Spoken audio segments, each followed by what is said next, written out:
हे लिंबाचं झाड आहे, कडुलिंबाचं. हे बघा उंच उंच आहे एकदम, पानं तोडता पण येत नाही. बाजूला बाबळीचं झाड आहे, बाजूला फुलाचं झाड आहे. खूप खूप झाड आहेत सगळे बघा. आणि आता ऊन आहे ना, उन्हामुळं मोठमोठे साप बाहेर पडायला लागलेत. साप, आता एक बाईला साप दिसला इथं. ती बाई बिचारी मला सांगितली साप आहेत जपून चाला, साप पडायला लागलेत गरमीनं बाहेर. हे बघा असं जंगल आहे, मोठे मोठे नाग बाहेर पडायला लागलेत गरमीनं. हे बघा फुलाची झाडं, ते फुलाची झाडं आहेत, बावळी झाडं आहेत.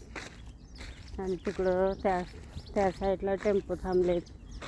आज रिक्षा सगळे गेले निघून, एक रिक्षा राहिली नाही. कमी आले तर वाटतं रिक्षा आज. तिकडं टेम्पो थांबलेत. हे बघा, हे बघा बाबळीचे झाडं खूप आहेत, बोराचे झाडं आहेत, फुलाची झाडं आहेत. नाव पण माहीत नाही फुलांचे, एवढे फुलं आहेत. आणि सगळे मोठे मोठे साप. कुणाचा आवाज नसलं ना, सगळं शांत वातावरण आहे बघा. आता सगळं शांत वातावरणामध्ये ना साप बाहेर पडतात, मोठे मोठे नाग. भीती वाटते बघून. हे बघा आता कोणच नाही इकडं, रिक्षा सगळे गेलेत. सामसूम आहे बघा एरिया आहे. फक्त त्या साईडला टेम्पो थांबलेत तेवढे.